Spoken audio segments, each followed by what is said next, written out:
This Band Could Be Your Life, our maiden video. So yeah, in this series, every couple of weeks we'll meet up and we will discuss a band.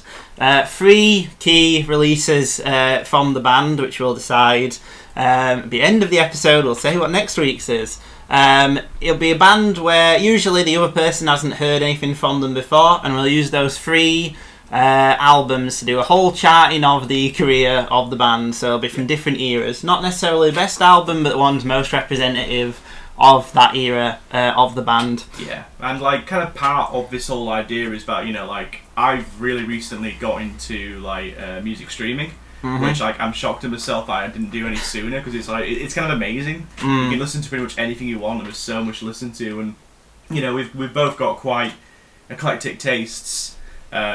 But was, you know, sometimes a band that you're really heavily into, I'm, you know, really heavily into. Yeah. So it's quite nice to kind of share, you know, music and stuff, and share like different bands and stuff you might like, stuff you might not like. Yeah. I'm kind of more interested in ones where we kind of get to where I kind of like, oh, it's not really the band for me. Yeah. But you know, that's kind of part of this whole experiment. Really, is just, you know, someone will, you know, let's say we'll talk you through like this week's. Yeah. And how we did it. So Marcus suggested a band to me that he's really heavily into, but I've not listened to anything of. So the concept is you know, you'll pick 3 albums, we'll pick 3 albums each. Not necessarily even the best albums, but the ones which are kind of like representative of the band.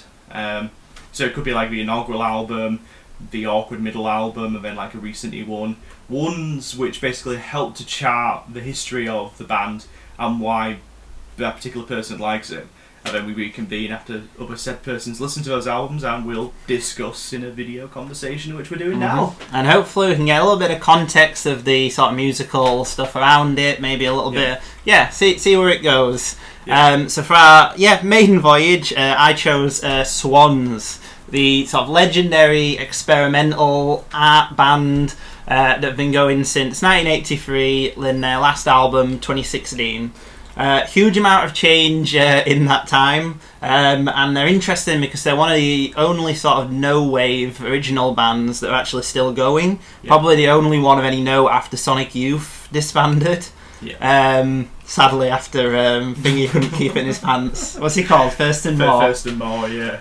Yeah. So yeah, the first album we're going to discuss is 1983's Filth.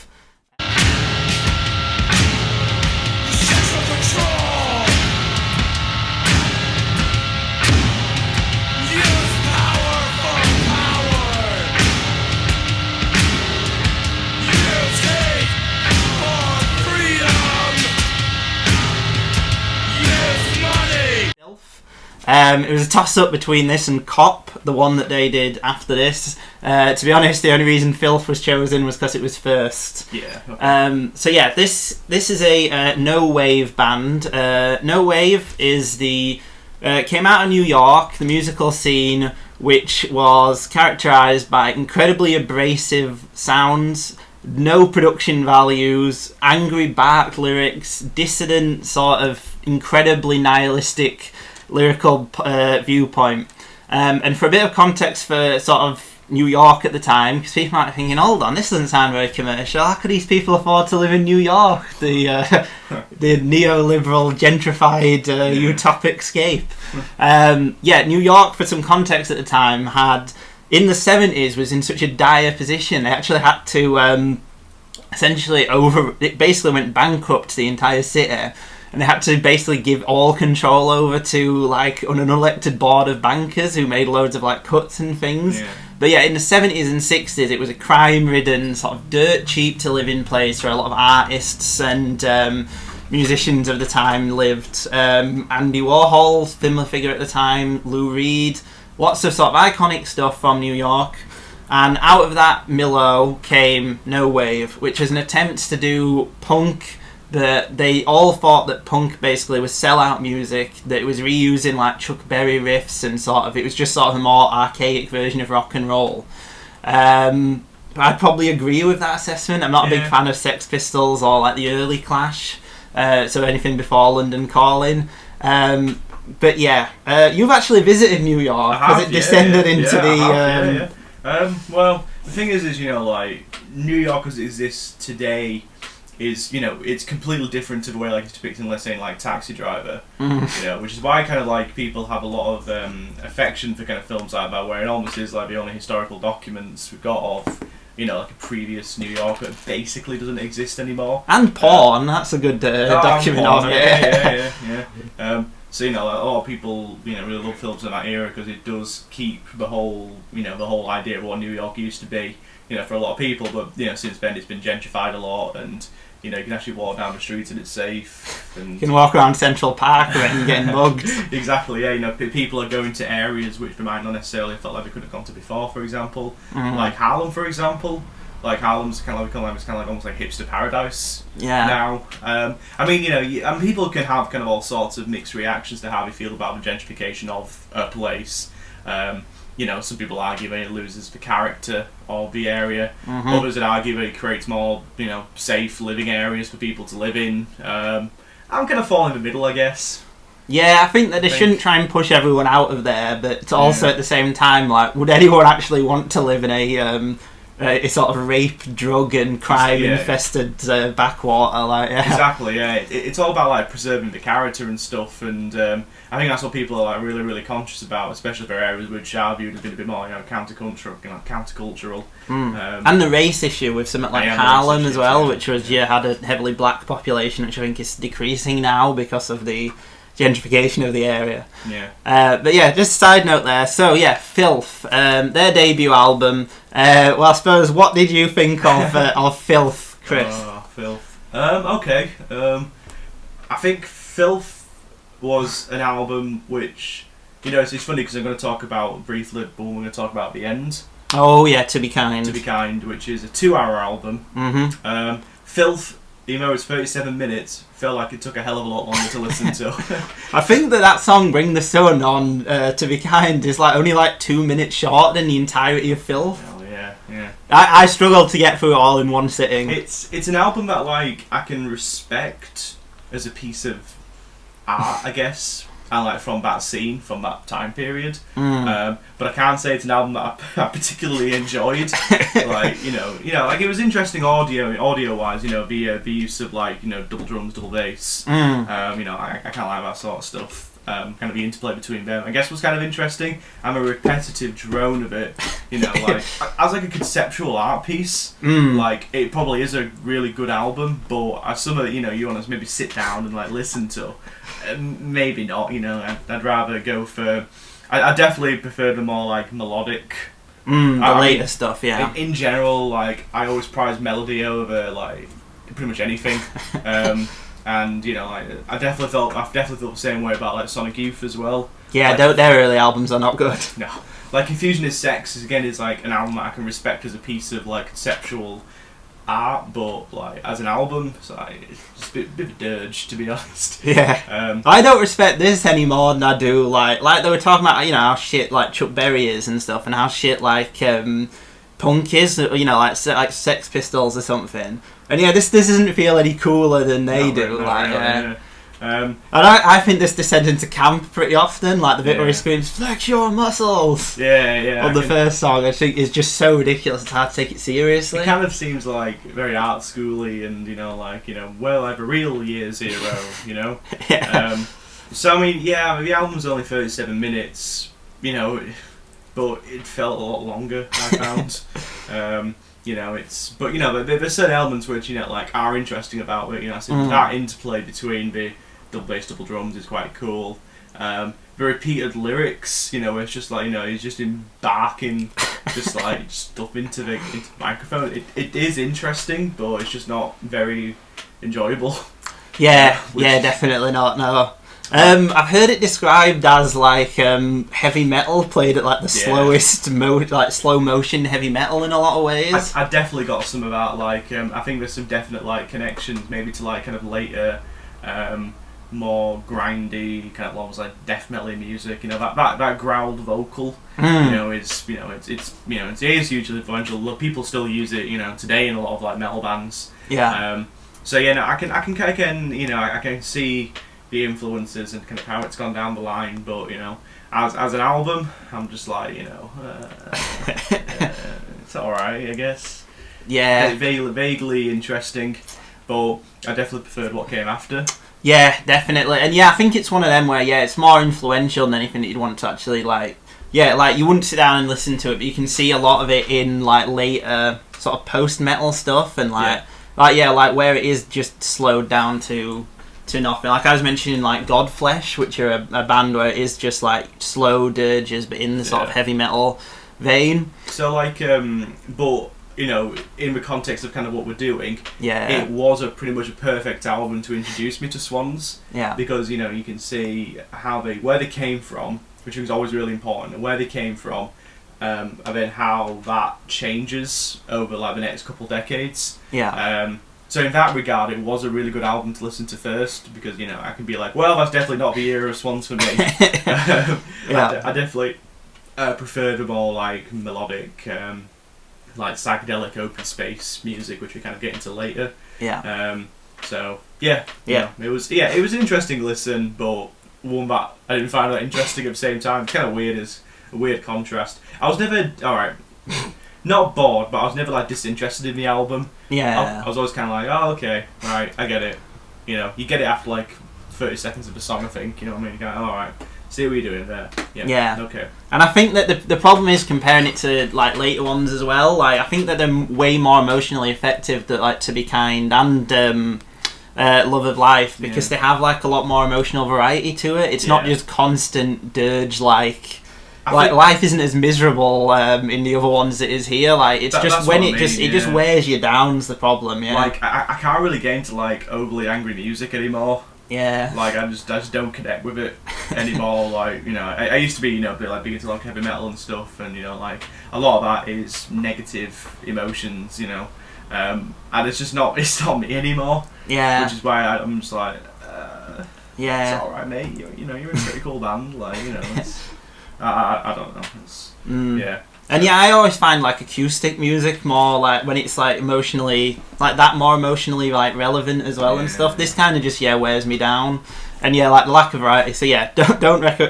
Filth not recommended for a Swans listen. So yeah, after Filth they made Cop, an album which is almost identical to it. It's just the same kind of stuff where it's very repetitive, you know, depressing lyrics. Yeah, same kind of thing. They probably pushed this as far as they could go with the title song Cop, which is, the lyrics are, no one beats you like a cop, no one rapes you like a cop. There's also a song called Raping Slave on an EP similar to this. So yeah, they went very far with that, and they were very confrontational live as well. They used to do stuff like, if anyone had their hand on the edge of the stage, stamping on that. He used to go into the crowd and like punch people headbanging, Michael Gira, because he wasn't a fan of that. So yeah, and then they tried to run basically as far away from that as possible to keep the music fresh and to compound expectations. So there's a few, Greed and Holy Money. I've not listened to those ones, but they're supposed to be sort of slowly moving away from the Cop Filth sound. Holy Money, big influence on Tool apparently from Wikipedia. I like Tool. Tool. Good. I've never actually listened to Tool, but I'm very excited for if be a future episode. Ooh. Will they come up? Who knows? Then they made Children of God, which has a lot of religious themes in the lyrics, which is something that we'll repeat later on. And The Burning World, which I know nothing about, but I've just seen it on Wikipedia. Okay. Then they make sort of a more of a concerted effort, I think, to be like pop music. They make White Light from the Mouth of Infinity, which I've listened to once and is very good, and is in a very similar vein to Love of Life, the album that we both listened to as sort of the mid-period one. The sun will not rise today. Your children will stay where you lay.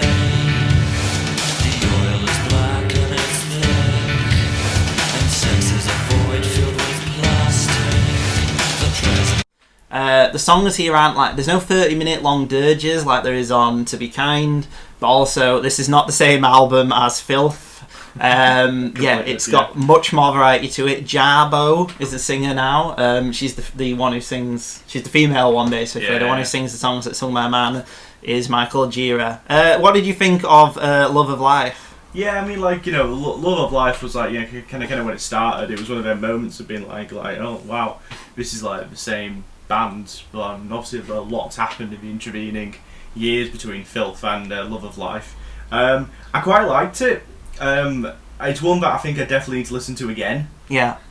Definitely these last two are ones I probably would go back to and listen again. Definitely To Be Kind, definitely. Yeah.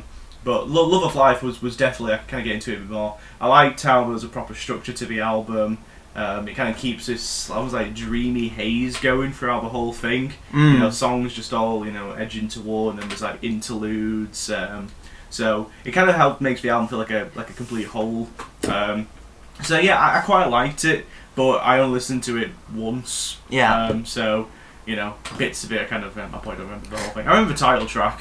Oh yeah, where it repeats like, it's Love of Life. I liked that a lot. That was good. Yeah. Lots of, you know, I remember lots of great moments. I definitely liked it a lot. It's interesting you pick that because, you know, when I was reading about, you know, the kind of critical reception, it's kind of not regarded as being like one of the best ones. Yeah. So why did you pick it? I picked it because I thought it was like a good midpoint between Filth and To Be Kind. Yeah. And yeah, like, because the only time I'd ever actually heard about it was there's a magazine called Facts which said it was one of the best albums of the 90s.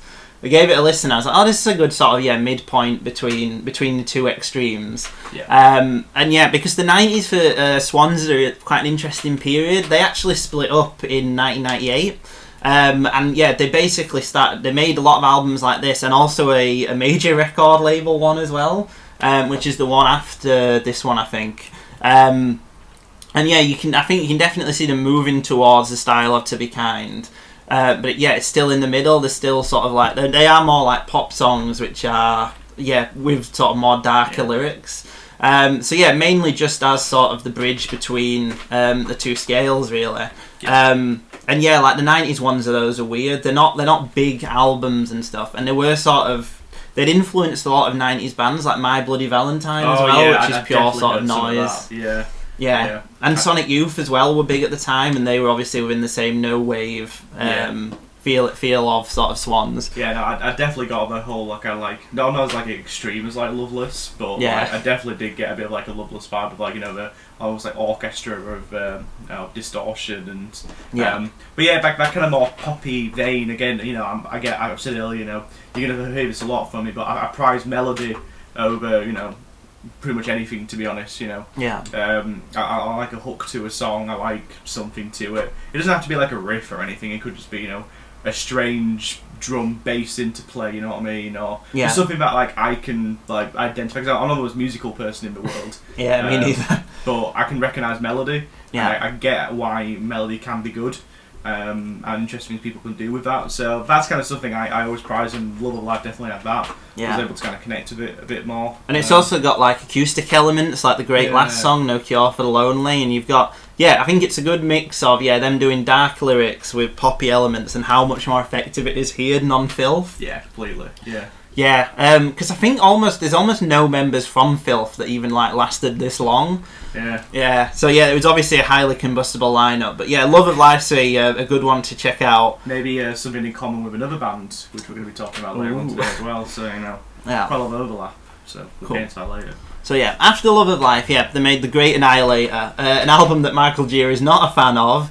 I think this is the major label one, which I think they lost some creative control. Okay. But yeah, it's regarded well, but not particularly well. It's just sort of very mixed sort of reception. I've listened to it once, and it's not that good. It's probably the worst. Well, actually, Filth is the worst one I've listened to. But yeah, this is probably not very memorable. And so yeah, and then after The Great Annihilator, they make soundtracks for the blind.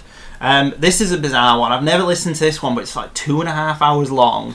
It's intended to be a soundtrack for a non-existent film.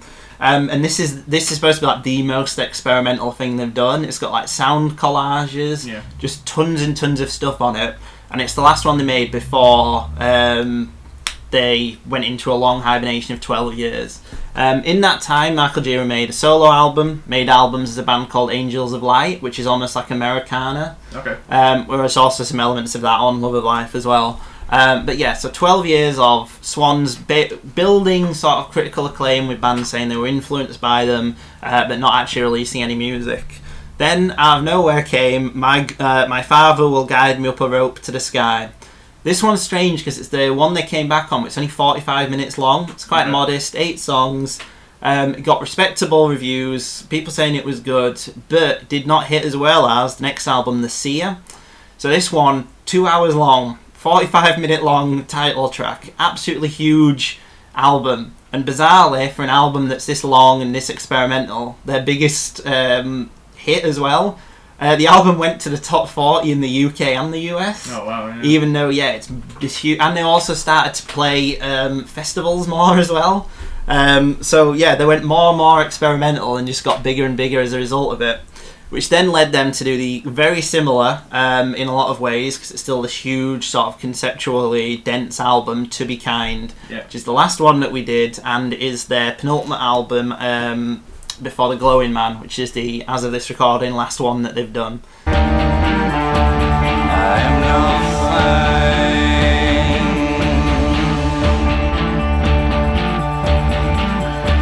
I am no one.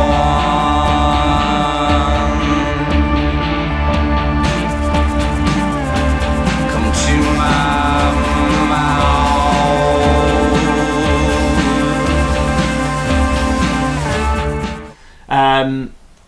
So the way they actually fund the album is quite interesting as well. I'll just briefly touch on that before we go into the album.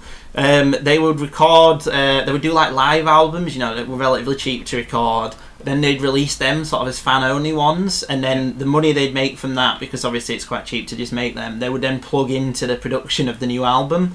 And there's also like a lot of reissues around this time, which I'm assuming were to accrue money for the massive albums. The way that these are constructed as well, I think, is much more based around band interplay and live stuff. So they would do like a lot of jams to get the sound down, and that's how it ended up with To Be Kind, which also has this absolutely, like, there's so many musicians and so many dense sounds on it that you can definitely tell it was written in a different way to something like Filth or Love of Life. What did you think of To Be Kind? Well, To Be Kind, I thought it was great. Just on an initial listen, I thought it was really great. It's interesting though, because I thought it was like a really interesting fusion of actually both styles. There is a lot of repetitive music and refrains on To Be Kind, but it's different to the way that Filth does it. So I believe the opening song, Snapshot, which is just fantastic. I loved that song. It's just got a very, very simple, it's like boom, boom, boom, boom, boom, boom, boom, boom, boom, but the way the instrumentation builds and builds on top of it, the piano starts going, and even the lyrics are just constantly repeated stuff. It's the same stuff basically pretty much the whole song. So I thought I kind of shared a lot of musical DNA with Filth. Filth, with Filth. But way more interesting. There's a real I think tension to the album and the way it builds up, and the songs are huge in scope. So it's an album that's I'm gonna listen to once. It's a 2-hour album. It does demand a lot of the listener, but I don't think it ever gets entirely dull. Would I cut a little bit of it? Maybe, but I listened to it in parts. It was the only way I could do it. I listened to the first disc on the way to work, and I listened to the second disc when I was coming home. Basically, it's kind of how I did it. It's kind of the only way I could squeeze it in. But as an overall album, I thought it was really great, really interesting, and definitely out of the 3 that we talked about, the one that I'm most eager to go back to and re-listen, because there's a lot going on. Definitely more my kind of music I like. A lot of space, lots of kind of weird experimentation going on with the sounds, and kind of reminded me a little bit like latter day Sonic Youth as well. Definitely. I found in recent years like the Diamond Sea or something. Kind of. More like Murray Street. And Sonic Nurse. Which in recent years have kind of become the Sonic Youth albums I listen to the most. I love Morris. I've never actually listened to Sonic Nurse. Sonic Nurse is great. It's really, really grown on me. Well, the only thing I've got slightly wrong with Murray Street is that there's only one song from Kim Gordon on it. Oh, yeah. Which is the last one, Waking for the Strawberries, I think it's called, something like that. which is a great song, but that's the only song she gets on there. Yeah. While Sonic Nurse is a bit from everybody. Yeah. So it's probably a slightly better album, but yeah, in some ways. But yeah, like that's kind of the ones that I kind of go back to most often these days. Yeah. Kind of a slightly more not mainstream, but like slightly more like streamlined, I guess. Yeah, like Murray Street definitely sounds like it's got those really clean guitar sounds, like Television or something. Yeah. Yeah, definitely. Yeah. So songs like Disconnection Notice, The Empty Page, and stuff like that. So I definitely got some vibes from this from To Be Kind as well, which I immediately connected to. But it's not to say that it's completely streamlined, because there are some monster songs on here, absolute monsters. Like there's a 37-minute one. Bring the Sun / Toussaint Little the Chill. Which was like, you kind of just say, it just keeps going and going and going, but again, it never gets boring. Which is, always the important thing to me. I always kind of, when I say to people, I listen to albums which kind of have 10-minute songs, are a bit like, wow, 10 minutes. What do we do for 10 minutes? Yeah. But I'm like, this is what this band can do for 40 minutes. Like, this is the length of some albums. Like, yeah. Does it go on a bit too long? Maybe, but again, as going back to the kind of idea of conceptually. Yeah. You probably can't make cuts to it, because it is just you've just got to get absolutely lost in it. Get lost in it, yeah, completely. Because then if you start cutting it down, then it might lose that effect. So it's interesting in a way that while Filth is completely subjected to its dirgy sound, To Be Kind just kind of draws you in. It's got that really snappy intro, really interesting intro with, well, no pun intended, but with Snapshot. Yeah. It's actually called Screenshot. Oh, sorry, Screenshot. Sorry, yeah. So it draws you in with Screenshot. I mean, it just kind of just goes from there. You go hook, line, and sinker, pretty much. Yeah, and every song sounds really different as well. I think it's the important thing compared to Filth. Yeah, definitely. So no, it's definitely an album which I said Alva 3 is the one I'm most eager to go back to and re-listen to. Yeah. Because it was just really interesting. I really enjoyed it. It was neat. I liked it. Yeah, and I think, as I was saying earlier with like Filth, where that's just total subjection in sort of misery, this is like you get like Bring the Sun, then that Some Things We Do, which is like a 5-minute acoustic one where it does just list sort of things that people do in it. And because you've got the interplay between the two, it's way more interesting than anything that like Filth or Cop would do. Completely, yeah. So you get a real evolution of sort of where the band have come from and gone by listening to the two, side by side. Completely, yeah. And you say, you need to listen to this so many times to sort of be able to properly sort of get into it. As I said, it demands a lot from the listener, but if you're up for it, and you've got, you booked some time off, just give it a few listens, because put it in the background when you make tea, and then exactly, play it on a first date. That'd be good, like a good litmus test. Can you listen to the 37 minutes of this experimental American band? We'll take it from there. To Be Kind, I thought was great. Like I said, it's a 2-hour album, but it felt, well, when I was listening to it, it felt to be going so much quicker than like Filth. Yeah. Even though the songs with Filth for like 3-4 minutes, they all felt so much longer. Yeah. I listened to like the 30-minute song, and that literally took up the time from getting the bus where I get from work to kind of like getting back home. It pretty much just took up that entire time. Oh my god, this is like the length of Raining Blood by Slayer, you know what I mean? Like it's over so quickly. But it just flew by, so it was great. Yeah, cool. Really liked it. And then they made The Glowing Man, last one of this recording. That's the actual first one I got. I got into them when that came out, which was 2016. These albums are actually quite interesting in comparison to, because you're talking about getting into streaming. On vinyl, they're so long, they have to split the songs up. Yeah. So you get like The Glowing Man, the song part 1 and part 2. So like right in the middle, because obviously a lot is locked grooves as well. Yeah. So you'll be like, bring the sun. So you have to have him like repeat the.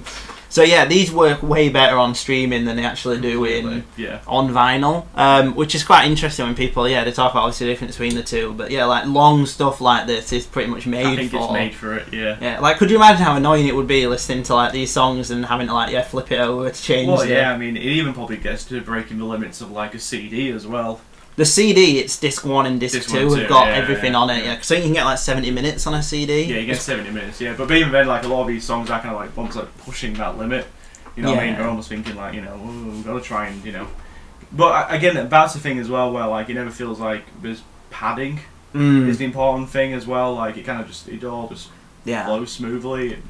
Well, I think because it was made so organically as well, like people jamming in a room and stuff, you can properly tell that there is that texture of what they're trying to do. You can feel the warmth of it, I think, which is important. Like a little bit more of it, like even though it's still dealing in fairly like dour subject matter, sort of depressing subject matter. There's definitely more warmth to it, I think. Yeah. Which I liked. So. Well, there is a quote from Michael Gira where he says, "Everyone describes Swans as really depressing," and he went, "Fuck that! It's about transcendence." And I think there is that idea that it's supposed to be so repetitive and stuff that you are supposed to then sort of break through into something.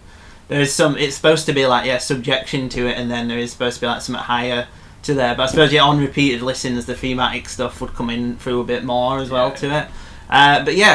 Well, glad that the maiden voyage went really well and that you enjoyed the band itself. So what will we be doing in 2 weeks' time?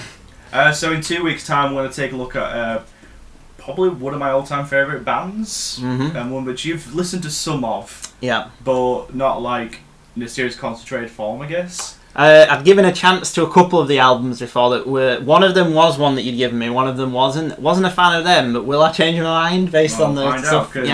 Next week we're going to look at The Wacky Wonderful World of Robert Fripp and King Crimson. Join us next week where we'll be next fortnight, we're saying. We'll do it every two weeks. Thanks, long enough, because then we'll have a month to sort of listen to both bands and stuff, and that'll give us enough time to sort of actually do the recording, like two or three. So a month should be good. So in 2 weeks' time, we're going to reconvene. We might be wearing the same clothes. Maybe. We may have done them at the same session, at the same time, but we don't want to break the illusion. We'll be looking at King Crimson's debut album, In the Court of the Crimson King. Widely regarded as being one of the greatest progressive rock albums of all time. Then we're going to fast forward to the mid-70s for Larks, Tongues in Aspic. And then we're going to fast forward again to the early 80s for Discipline. So Marcus will go away and listen to the albums, and we'll reconvene in 2 weeks to record.